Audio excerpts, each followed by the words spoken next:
ഇത്തവണ ഏത് ക്യാമറ റിവ്യൂവിന് എടുക്കുന്നത് നൗഫലെ? സോണിയുടെ ആൽഫ 6700. ഞങ്ങൾ നിലമ്പൂരാണ്. ഈ കാർഡ് ഉണ്ട്, നല്ല രസമുള്ള വിഷ്വൽ ഉണ്ട്. നൗഫൽ ഫോട്ടോഗ്രാഫറാണ്, ഷൂട്ട് ചെയ്യുന്നത് വിഷ്ണുവാണ്. വിഷ്ണുവിന്റെ ഫോട്ടോസാണ് നമ്മൾ ടെസ്റ്റ് ഫോട്ടോസ് ആയിട്ട് കാണുക.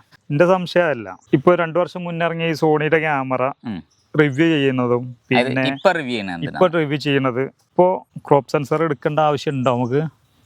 അങ്ങനെ ഒരു ചോദ്യം ഉണ്ട്. ഇതെന്തുകൊണ്ടാണ് ഇപ്പൊ റിവ്യൂ ചെയ്യണമെന്ന് വെച്ചാല്, ഇത് മുന്നേ ഇറങ്ങിയ മോഡലാണെങ്കിൽ ഇപ്പൊ മേജർ ആയിട്ടുള്ള അപ്ഡേറ്റ്സ് വന്നിട്ടുണ്ട്. അതായത് ഇപ്പൊ AI ഒക്കെ കാലല്ലേ, AI വിദ്യകളൊക്കെ ഇതിൽ ഇന്റഗ്രേറ്റ് ചെയ്തിട്ടുണ്ട്. രണ്ടാമത് എന്തിനാണ് ഈ ക്രോപ്പ് സെൻസർ, അതായത് ചെറിയ സെൻസർ എടുക്കണമെന്ന് വെച്ചാൽ, മറ്റേ വലിയ ഫുൾ ഫ്രെയിം സെൻസർ എന്ന് പറഞ്ഞാൽ ഹൈലി പ്രൊഫഷണൽ ആയിട്ടുള്ള ആൾക്കാർക്ക്, അതായത് ഫോട്ടോഗ്രാഫി ജീവിതമായിട്ട് കൊണ്ടുനടക്കുന്നവരുടെ ഒരു എന്താണ് ചോറ് എന്ന് പറയുന്നതാണ്. അപ്പൊ നമുക്ക് ചില ആൾക്കാർക്ക് അത്ര പ്രൊഫഷണൽ ആവണ്ട, എന്നാൽ നമുക്ക് ഇമേജ് ക്വാളിറ്റി, വീഡിയോ ക്വാളിറ്റിയിലൊന്നും കോംപ്രമൈസ് ചെയ്യുകയും ചെയ്യരുത്, അങ്ങനെ വിചാരിക്കുന്ന ആൾക്കാരുണ്ടാവും. അവർക്ക് വേണ്ടിയിട്ടുള്ളതാണ് ഈ ക്യാമറ ആൽഫ 6700.